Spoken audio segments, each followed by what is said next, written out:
भारत के संविधान के अनुसार बोलने का मौलिक अधिकार प्रत्येक भारतीय व्यक्ति को है, तो हम भी भारतीय व्यक्ति हैं और हमको भी अधिकार है भारत में बोलने का। हम अपनी बात अगर बोलते हो, किसी को दिक्कत है तो वो ईयरफोन लगा करके घर पर टीवी बंद करके रखे, पानी ज्यादा पिए वरना हार्ट फेल हो जाए। ये हमारा डिस्क्लेमर है।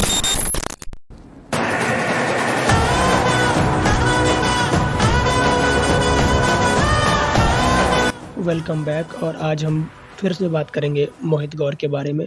वैसे मैंने इसके ऊपर, इसके सूडो साइंस के ऊपर एक लंबी प्लेलिस्ट बना रखी है और शायद इतना ज़्यादा है किसी एक मूर्ख को एक्सपोज करने के लिए, लेकिन फिर भी एक इसकी वीडियो, एक रील मेरे पास आई और मैंने इसको डिबंक कर रखा होगा आई थिंक मेरे किसी पुराने लाइव में।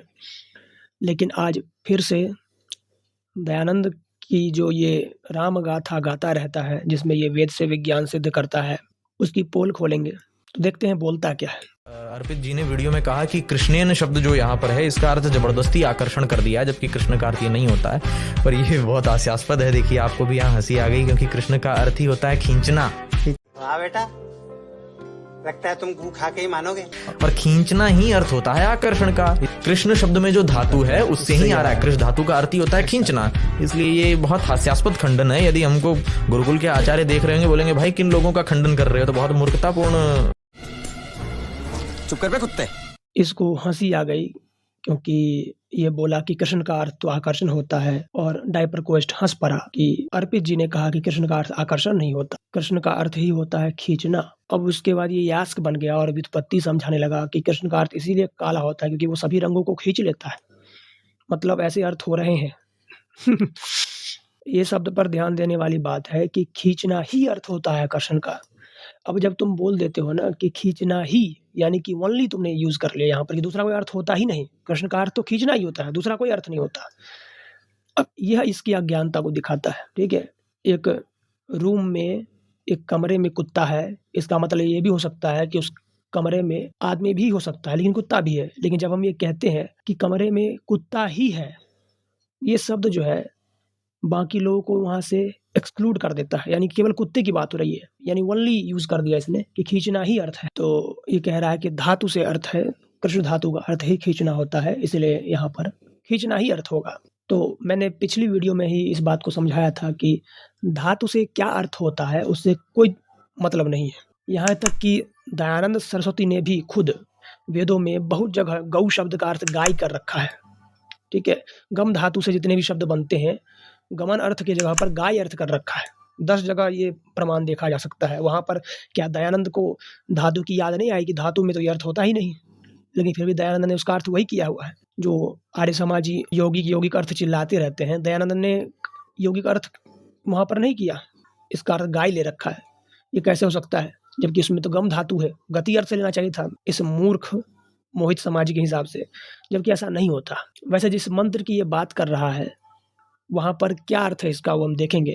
ये वेद से विज्ञान निकाल रहा था और अर्पित जी ने उस पर एक वीडियो बनाई और जिसमें उन्होंने बताया कि इस वेद मंत्र में जो आकर्षणीय रजसा है, तो यहाँ पर जो कृष्ण शब्द है वह रात के लिए उपयोग हुआ है, अर्थात कृष्ण का अर्थ यहाँ पर रात है, खींचना अर्थ नहीं है। दयानंद ने यहाँ पर जबरदस्ती खींचना अर्थ करके, आकर्षण अर्थ करके ग्रेविटेशनल फोर्स निकालने का प्रयास किया है सूर्य और पृथ्वी के बीच में, कि सन जो है वो स्टेबल है और अर्थ उसके चारों तरफ चक्कर लगाता है और उसके बीच में एक आकर्षण शक्ति है। ठीक है, और ग्रेविटेशनल फोर्स सिद्ध करने की चेष्टा दयानंद यहाँ से करते हैं। और भी मंत्र ऋग्वेद समेत बाकी वेदों में भी भरे पड़े हैं।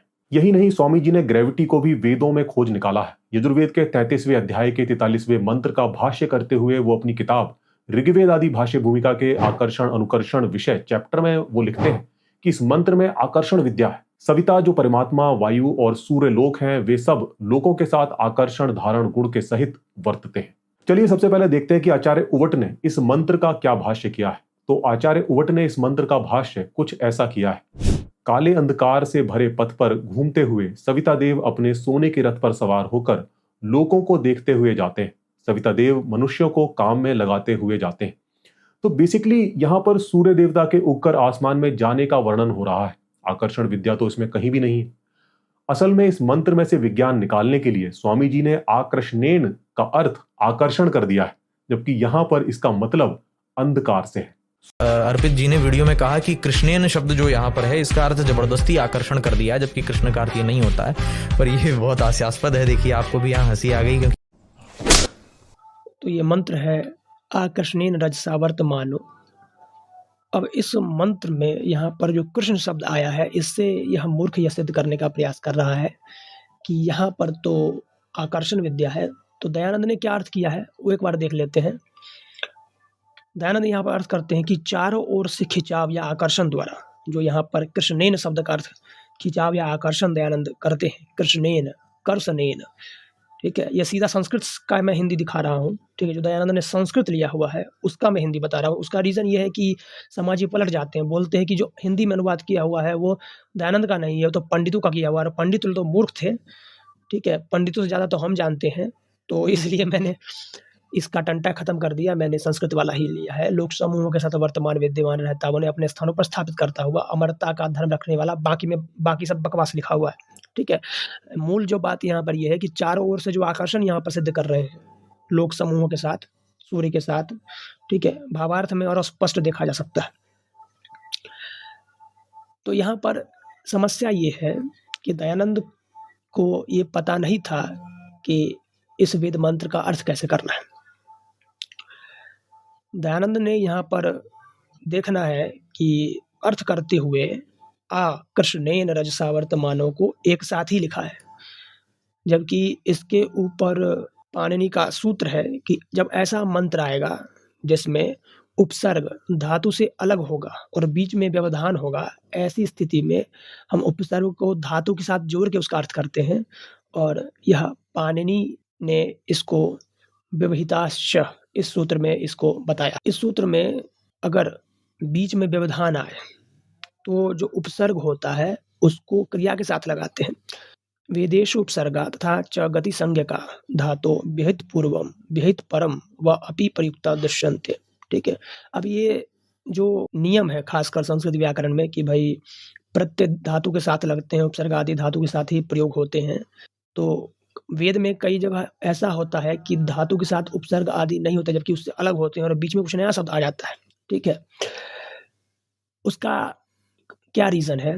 रीज़न ये है कि जो पाणिनि ने यह सूत्र बनाया है व्याकरण का, तो यह वेद के बाद बनाया है। वेद पहले आए हैं और संस्कृत को स्टैंडर्डाइज पाणिनि ने बाद में किया। उसके बाद बहुत सारे और व्याकरण के आचार्य आए, उन्होंने इस पर बहस की, वृत्ति लिखी, भाष्य लिखे और स्टेबल किया संस्कृत व्याकरण को।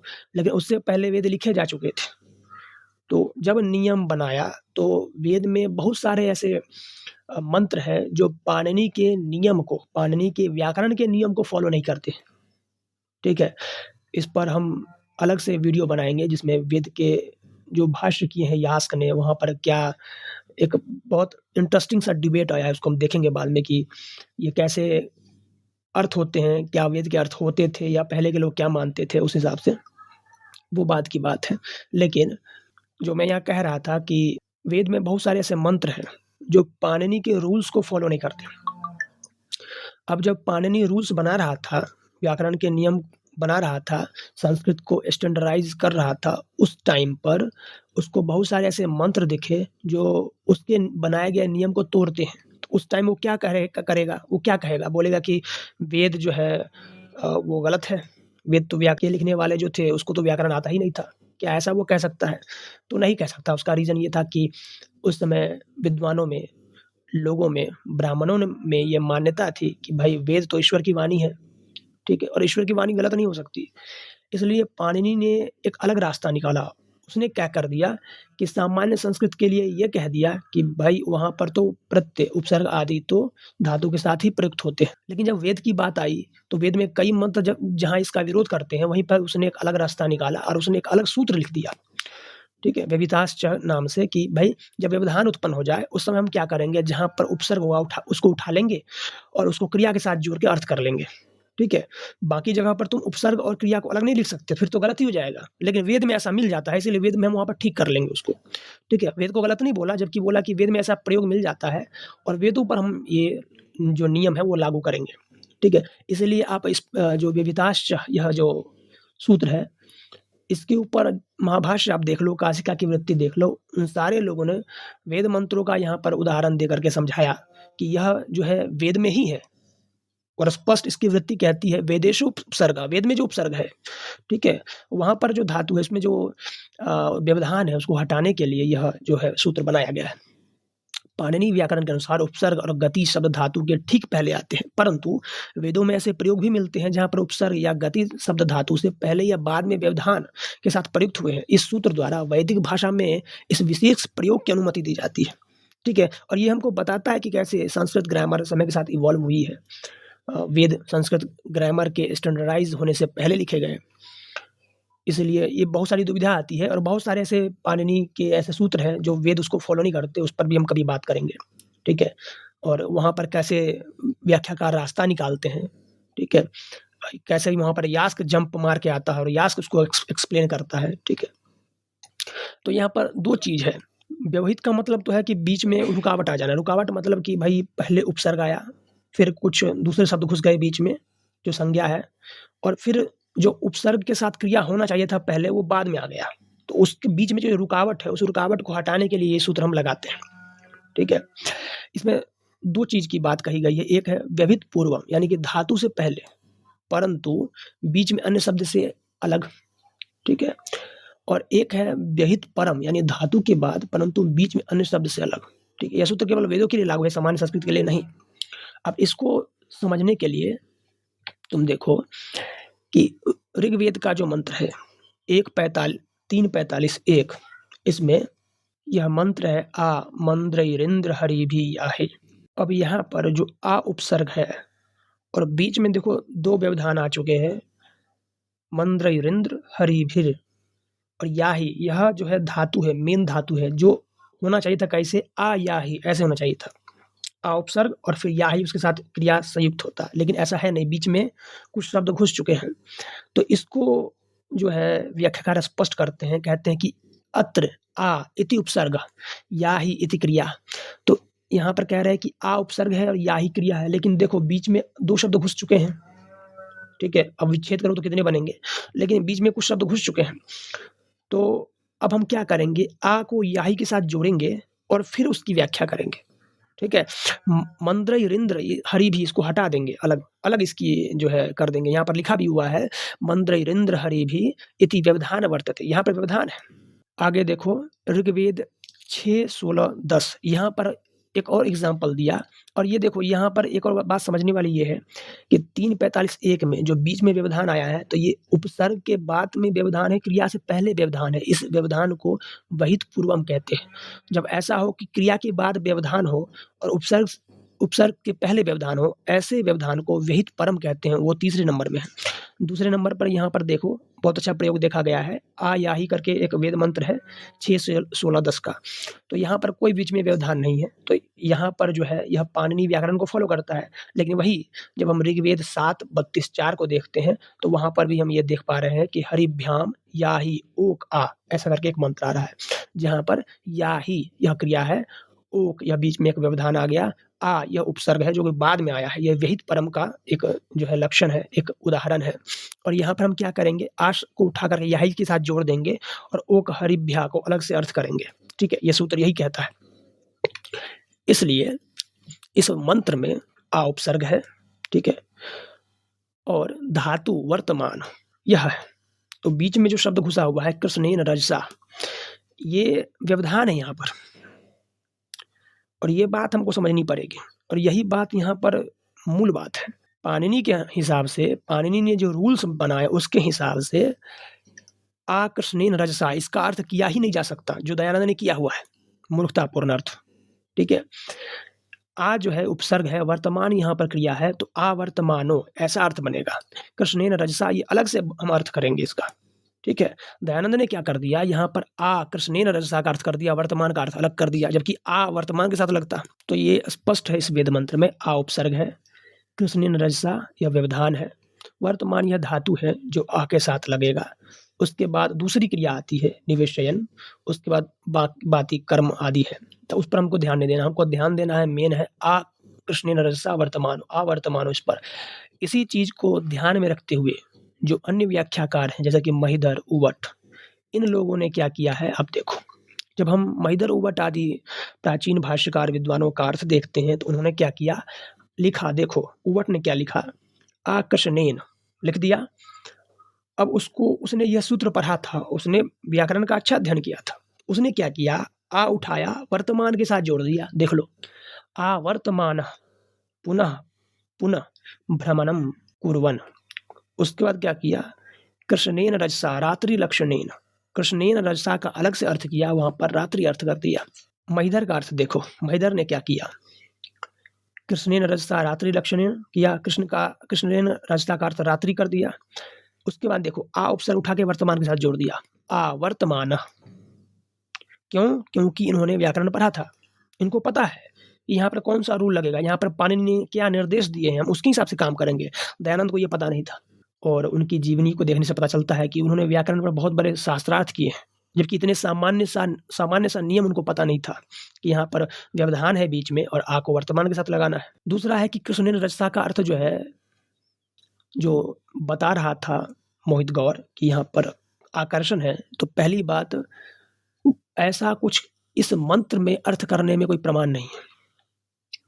हम ये जानते हैं कि संस्कृत व्याकरण में शब्दों के अनेक अर्थ होते हैं, लेकिन वेद मंत्र में किस शब्द का क्या अर्थ है, इसमें हमको देखने के लिए प्राचीन जो भी वैदिक वाङ्मय है उसका सहारा लेना पड़ता है। उसमें जो अर्थ बताया गया है वही ले सकते हैं। यदि हमको वहाँ पर कोई अर्थ नहीं मिलता तब हम प्रचलित अर्थ लेते हैं, यही नियम है। विशिष्ट अर्थ करने में प्रमाण चाहिए, जैसा कि निरुक्त आदि में कहीं पर मेघ आदि का जब वर्णन किया गया है, उषा का, जहाँ पर मान लो कि उर्वशी को बिजली कहा गया, तो हम निरुक्त का प्रमाण लेते हैं वहाँ पर, जब जहाँ हमको विशिष्ट अर्थ करना होता है। ऐसे ही कुछ भी अर्थ नहीं हो जाता। अब कृष्ण का अर्थ आकर्षण है, यह इस वेद मंत्र में किस जो है वैदिक वाङ्मय में या किस वेदांग ने ये कहा है कि यहाँ पर कृष्ण का अर्थ आकर्षण है। और पिछले और अगले मंत्र से तो कोई तुक ही नहीं बनता कि यहाँ पर सूर्य जो है पृथ्वी के आगे चक्कर लगा रहा है, यहाँ पर कोई ग्रेविटी की बात हो रही है। मूर्खतापूर्ण कथन है। पहली बात तो दयानंद की व्याख्या ही जो है वह व्याकरण के अनुकूल नहीं। दूसरी बात यह है कि यहाँ पर जो कृष्ण शब्द है उसका अर्थ रात ही होगा, ठीक है। यहाँ पर वैसे कृष्ण शब्द के अर्थ आकर्षण हो सकते हैं, लेकिन यहाँ पर नहीं है। जैसे मूर्ख समाजी मोहित ने कहा कि भाई कृष्ण का अर्थ तो रात ही होगा, दूसरा हो ही नहीं सकता, पर ऐसा तो नहीं है। कृष्ण का अर्थ यहाँ रात क्यों है? क्योंकि हमको कृष्ण के अर्थ रात होने में प्रमाण मिल जाता है ऋग्वेद में, और ऋग्वेद के सायन भाष्य में भी जो है यह उपस्थित है, और मंत्र में भी स्पष्ट रूप से कहा गया है। यहाँ पर कृष्ण अर्जुन की बात हुई है, और कृष्ण जो है अर्जुन यहाँ दिवस है यानी दिन है, और कृष्ण रात के रूप में यहाँ पर बताया गया है, ठीक है। कृष्णम राजसी इति वर्तते, ठीक है। और नीचे भाष्यकार ने लिखा भी है, कृष्ण वर्णम एतत् समाधिकरण्याधा शब्दो रात्रिवचनम। कृष्ण शब्द जो है वो रात्रिवचन है। अर्जुन च सौरेन तेजसा शुक्ल वर्णम दिवश्च, ठीक है। तो अर्जुन को दिन कहा गया है, कृष्ण को रात कहा गया है, यह वेद मंत्र भी कहता है। इसलिए इस प्रमाण से भी कृष्ण का अर्थ हम वहां पर रात ले सकते हैं। कृष्ण का अर्थ आकर्षण कहाँ किया गया है ऐसा तो समाजियों को बताना पड़ेगा, ठीक है। और वहां पर अगर जो मैंने अर्थ बताया कि आ को वर्तमान के साथ जोड़ करके कृष्ण रजसा कैसे हम बनाएंगे, वहां पर कैसे अर्थ बनेगा आकर्षण का, वो भी समाजी बताए हमको, ठीक है। बाकी कृष्ण का तो रात अर्थ करने में पूरा प्रमाण है, प्राचीन विद्वान महिदर उवट ने किया भी है। खुद वेद मंत्र कृष्ण को रात कहता है। ऊपर से जो मोहित समाजी खूब उछल रहा था, उसने दयानंद के ही अर्थ को नहीं पढ़ा हुआ है। दयानंद ने खुद कृष्ण का अर्थ रात्रि किया हुआ है अन्यत्र वेद मंत्र में।